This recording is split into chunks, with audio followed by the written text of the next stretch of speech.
Y'all, I just got engaged. Congratulations, so, bro. Appreciate that, man. Thank you.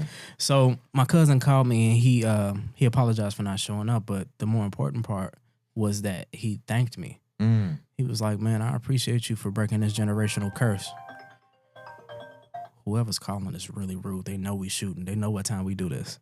Man. Every month. It's the same time. It's booming. Tell them to call me once we're done. I got a conversation for them. 5, 4, 3, 2. What's up, y'all? Get ready to break it down and level up. Welcome to Doing Numbers, your number one financial literacy podcast in the world. Clap it up. I'm your host, Olu. I'm your host, Scott. So bring your pen and pad because it's about to get real. That's right. Scott, man, what's good? What's up, champ? Man, I feel like I ain't seen you in a minute. On purpose, but it's okay. We back. Purpose. We back, bro. I got to take you in doses, Jack. Man, I was like, yo, it feel like we ain't recorded in like 2 months. It has been a while, man. Is March a long month? I think March, it is. March feels like a long month, and it is because it has 31 days. But, you know, it was Women's History Month. Yeah. We had to take a seat back, and now we back. It's April.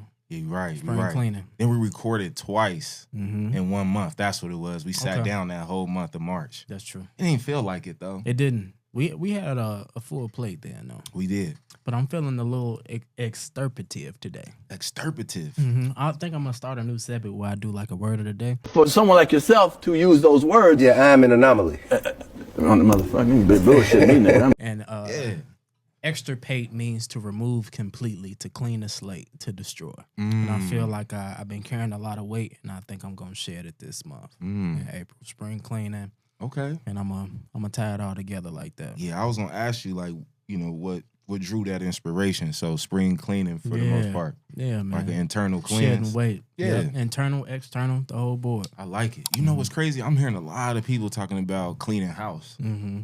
I guess that's a sign. That's the energy, man. Yeah. That's the energy. We got to take inventory of all the things that we carry with us on a day-to-day. We carry a lot, bro. And honestly, for me, it's been a crazy month. Crazy last couple months, man. I've been really getting a lot of business, retained a few clients now. Congratulations, Jim. Thank you, bro. I'm excited. You look excited. Yeah, I am, bro. I'm gassed up right now. That's what's up, man. Yeah, for sure. I got some new developments too, man. You got to call me elder or reverend now, man. Oh, yeah? I got my cert, bro. Oh, hey, y'all, he got his cert. Yeah, man. Y'all going to see me with a little collar with the white piece in the middle. My man, what you going by, man? Pastor, reverend, elder, leader of the flock. Hey, so if you need anybody to, you know, commence and bring a wedding together, make sure you holler at my boy I'm doing Scott, strictly man. ghetto boosie weddings right now. If y'all got a flower girl, we doing sunflower seeds. We gonna set it out. No, man. So, I want to kind of briefly touch up on like the clients that I've been having because right now I'm putting a case study together because I want to build a presentation out of just my target audience and the people that I also want to target within this scope of work that I'm doing. And it's been pretty cool, man. It's eye opening, really, because you know before I really got into this space, I've always like.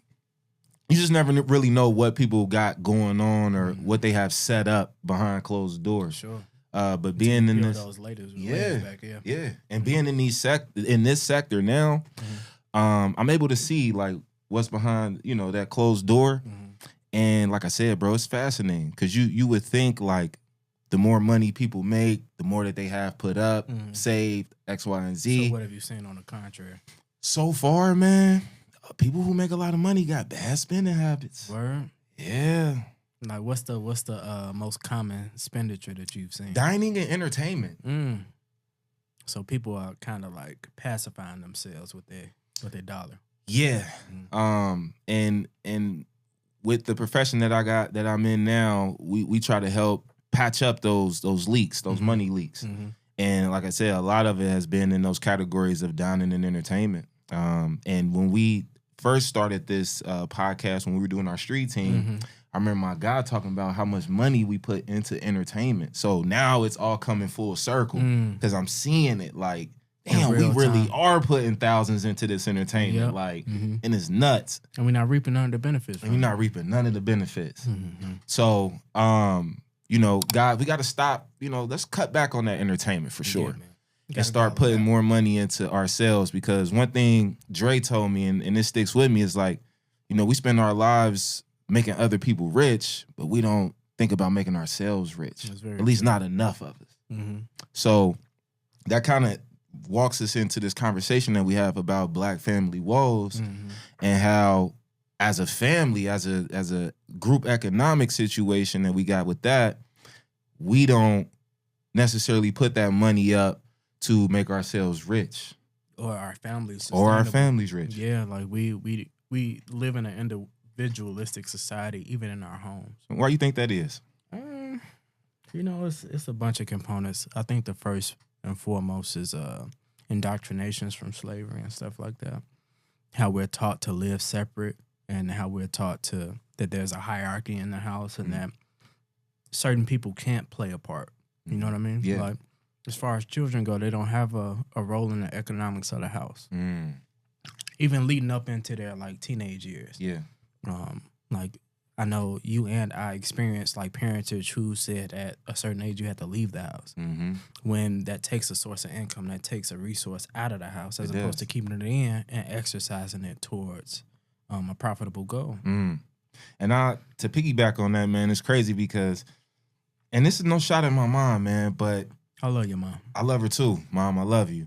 But I'm not going to say she glorified it, because that would be a pretty strong word to use.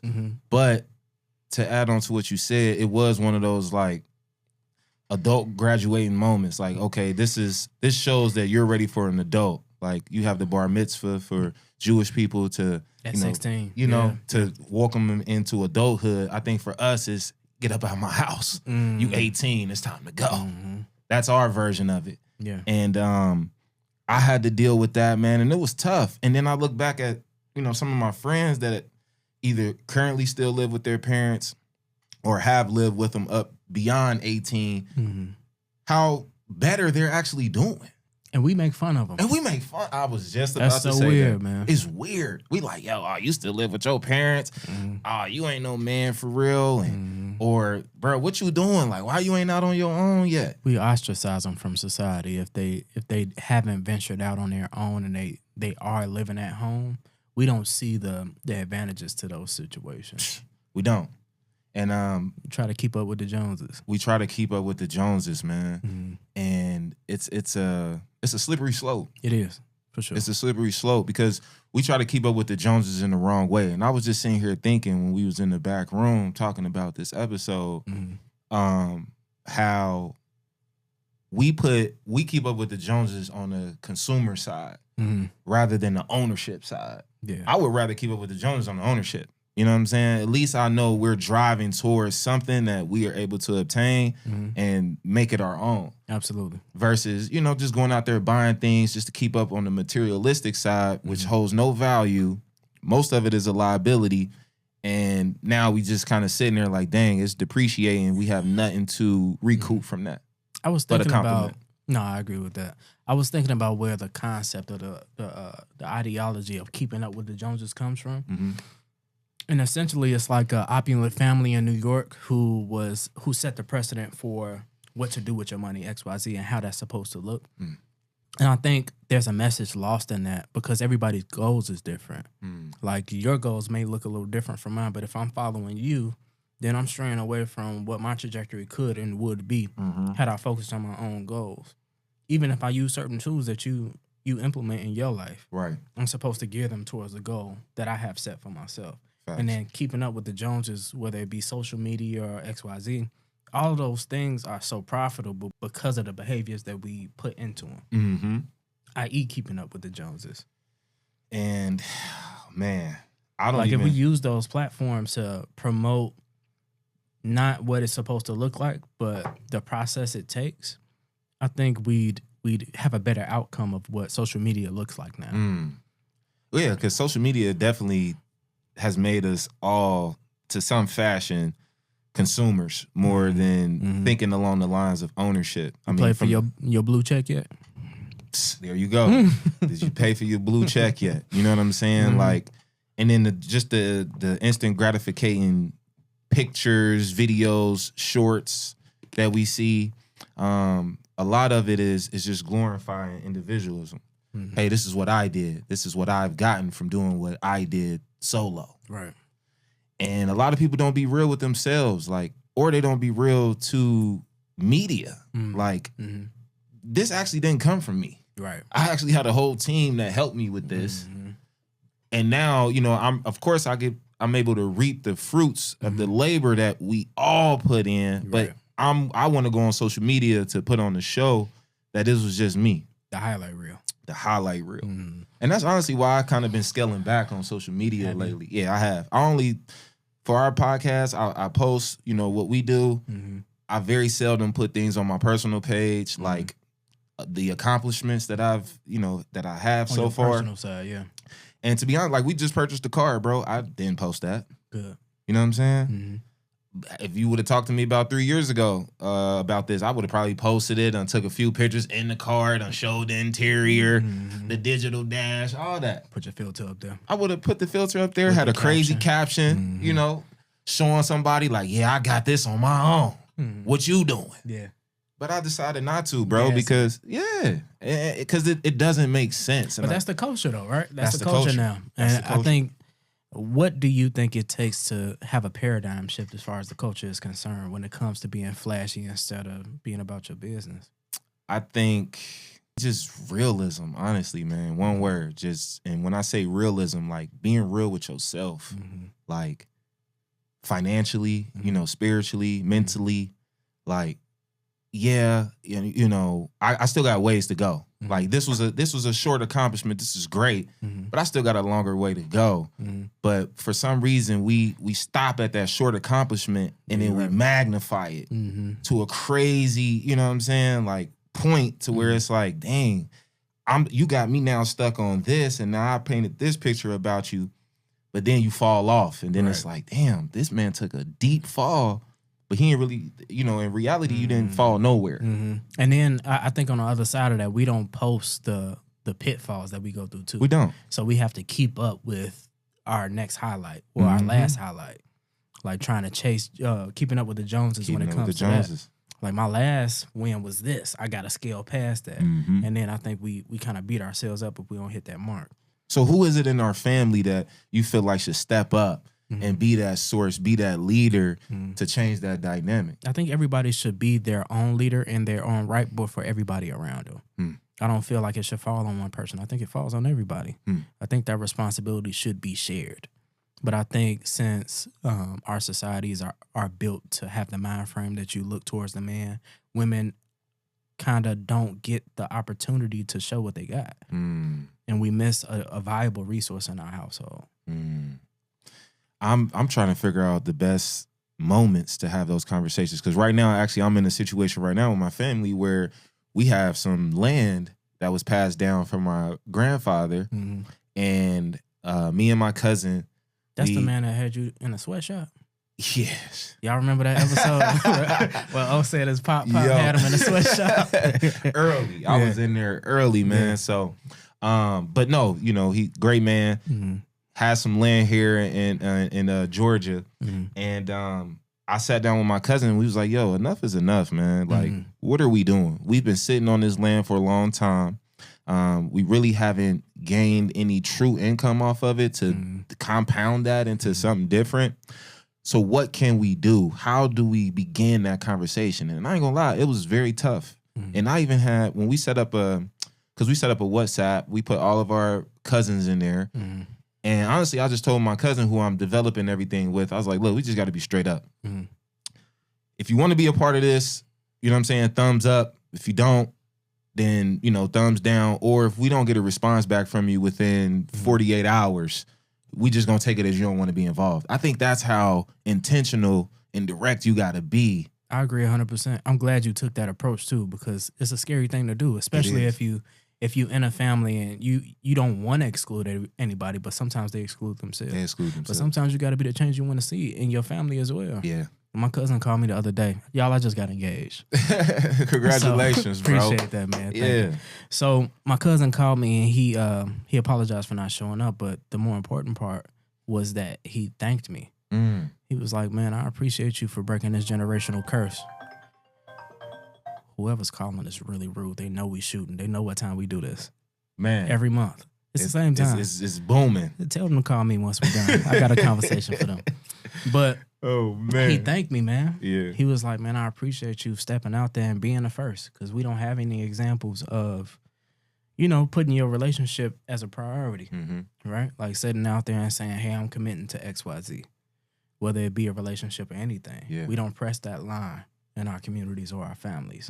So that meant the world to me. At first, I didn't know what he was thanking me for. Shout out Drizzy. I appreciate that call, bro.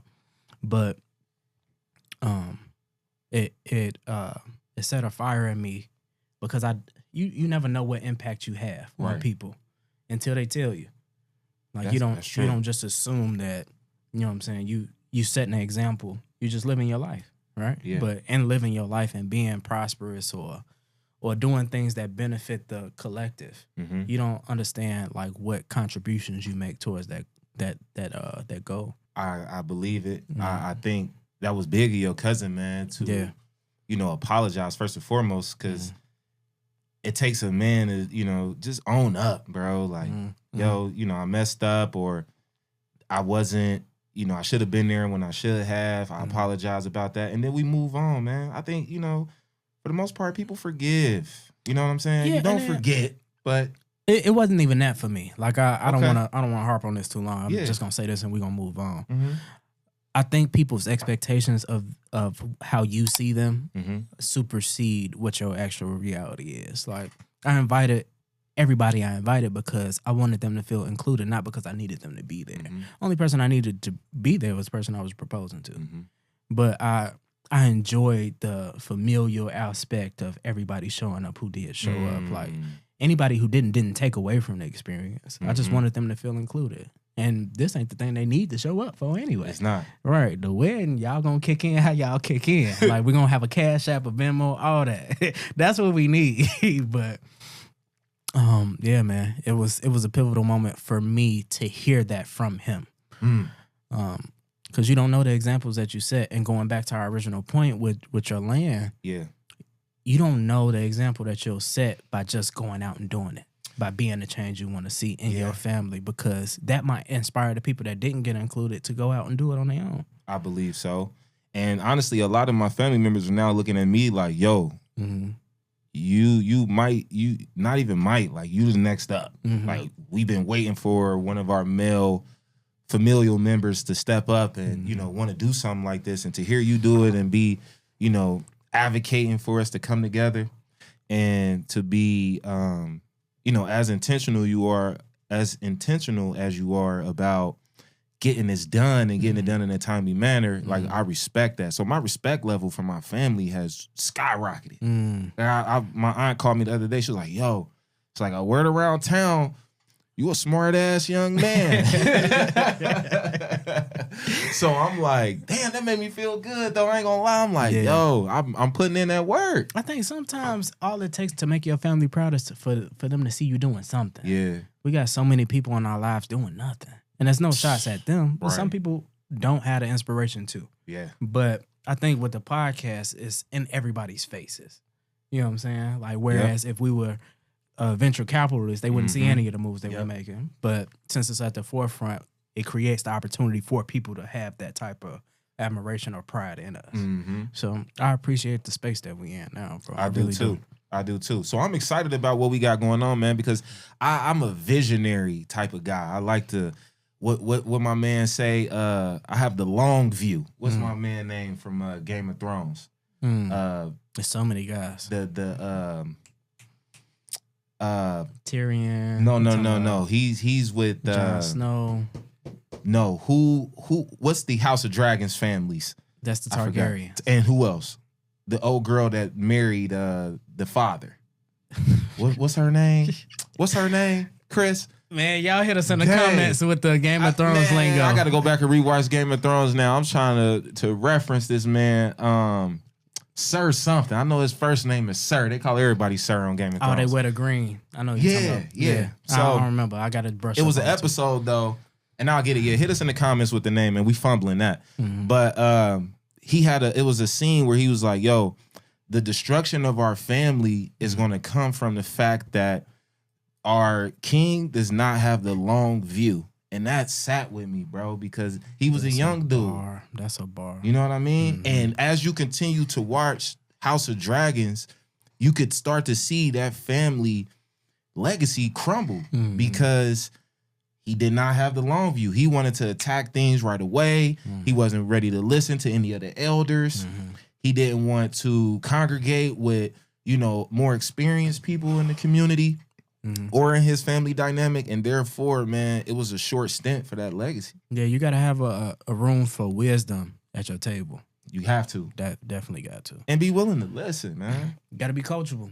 So I think, you know, definitely me having a long view, being a visionary, I want to build something that really makes my grandfather proud, man. Like, so right now we working on building up the town. It's a destitute area where it's not really much, you know, going on. You got farmers there, of course, but there's no real economical growth happening there. And I think it's wide open. And that's your opportunity. And this is the opportunity.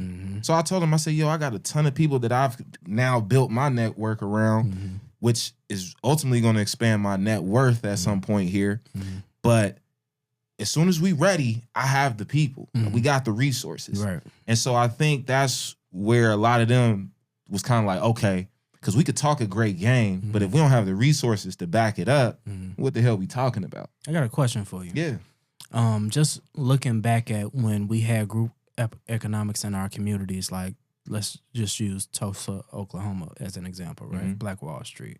When we had those communities where we had doctors, lawyers, physicians, we had a marketplace or an economic marketplace and a centralized place. From your endeavor right now, what lessons would you take from that situation prior to the bombings? Like what pieces would you bring back to your situation now? I think what I would bring back is the mindset of ownership, man. Like a lot of those people were really interested in owning their own private practice, you know, kickstarting, you know, a business to really begin that thriving point to expand upon that. Unfortunately, you know, it was cut short, but I think the ownership mindset is what I would want to bring to my family and let them know, like, hey, although this is something that, you know, I you know, brought to the table as far as us to think about, this is all of our situation and we all need to treat it like owners. And then who knows, maybe the next person has an even better idea, but didn't think that, you know, people believed in them as owners. So I think it's really how we talk to our family members and the life that we pour into them. Because we got I'm sure we all got a lot of cool people in our family, bro, that really just doesn't get the right words to encourage them to, you know. They don't get their cup full back. They don't. They don't. And that's what really I feel like, you know, with the whole financial space that I'm in, with the planning, like doing a bunch of research on that and studying, I realized like we got a lot of selfish ways, man, that we got to really get rid of, dog. Like a lot of selfish ways, the individualistic mindset that we're talking about here, it plays a part. And it starts with, and that's why I said, you know, I would rather keep up with the Joneses on the ownership side, because when you plan financially better, ownership is going to follow suit. I think it's an inevitable thing when you have a good financial structure and foundation. I think you have to have the intention and the intentionality to be an owner. I agree with that. Yeah. And what does it do? All it does is say, okay, cool. Such and such set me up with this. I've found success through this. Now let me set up the next. And I think that's where the real legacy comes into play at. I don't necessarily think legacy is just like, oh, let me just put something in play right now. And because I was the first one to, you know, originate this situation or this idea, the legacy is built. Run those plays for your last name. Run it for your last name, man. And really just put somebody in position. And that's my goal with my family, man, is I want to be able to put all of us back in a specific position, because not everybody is meant to lead. Bring economics back to your family. Bring economics back to my family, similar to what my grandfather did. Gotcha. Yep. That's solid, bro. Yep. So, being heavy in all of the investings that I do and my stock market plays that I make, I encourage, like, even my nephews, like, I talk to them a lot about, investing. And they did it for a little bit, but, they were young, so they were a little bit impatient, didn't really want to do the long game. So I would love to introduce them into options, talking, a shorter game, something that they can see, their money work for them instantaneously. Because like I said in the previous episode, I have knowledge on options. I think it's more so the time that I need to develop. And once somebody shot a comment in one of our videos we put on TikTok. I don't know if you've seen it. Talking crazy on there. What's up? He was trying to throw like a little subtle jab. He was like, "Oh man, you don't know options. It's crazy. You talking about the stock market and don't know options." And I'm like, He ain't trying to come on the show though. He's not trying to come on the show. And honestly, he had a what you call a burner account. So, buddy, You was a bot. buddy, you got a long way to go, and you still got some learning to do, because you don't. You got my man's in his chest, and I don't like that. Yeah, you don't really know what you're talking about too much. But I do. I feel like being versatile in the market is cool. You know what I mean? Definitely be versatile. Have different ways of making your plays and stuff like that. So that's why I want to bring Hannah Marie on. We got Hannah back. We got Hannah back. I like it when Hannah come around, man. So I want to bring She Hannah giving us the on. game. Yeah, man. So she gonna do some numbers for us and introduce our new segment that we want to bring to y'all, because we want to let y'all know we know the game, we know the market, we know it on the long game side, and we know it on the short side. So We practicing.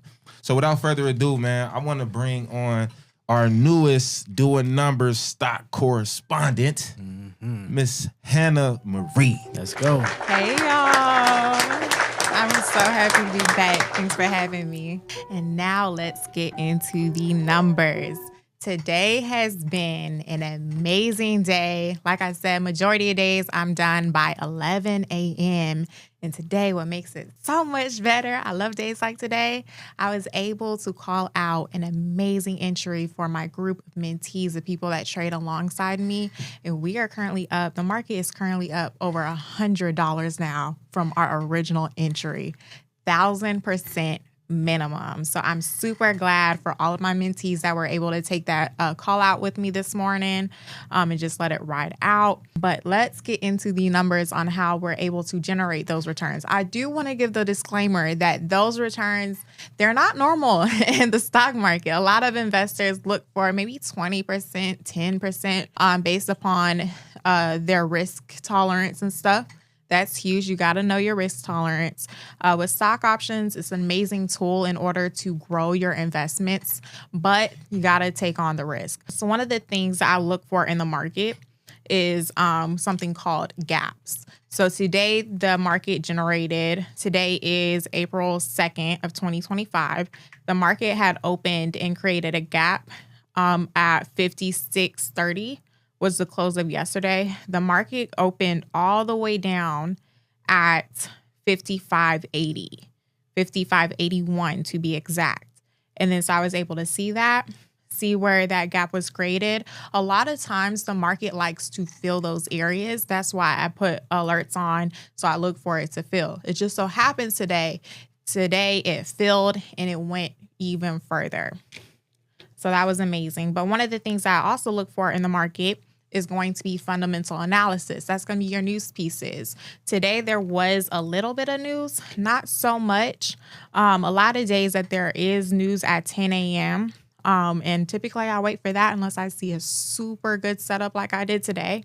And then also, if you go to Forex Factory, you're able to see the impact of the news. Today was low impact news. To be exact, it was factory orders. So it wasn't that big of a deal so much. So we went ahead and had an early entry today. And then so I also look at the higher time frames and try to judge my day trades and base my day trades off of that.